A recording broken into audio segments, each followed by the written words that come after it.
Hello everyone, today we are going to learn basic Autodesk Inventor 2027, how to change from inch to millimeter.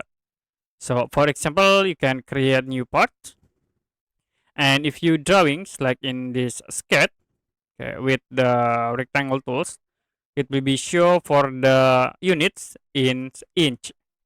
So if you want to change to millimeter, you can go to the tools and then click document settings.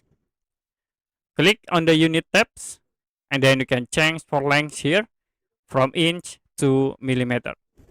Click apply and then close. Now if you draw again, like I will draw the circle object, it will be show millimeter for the units. Okay, that's it for basic Autodesk Inventor 2027. How to change from inch to millimeter.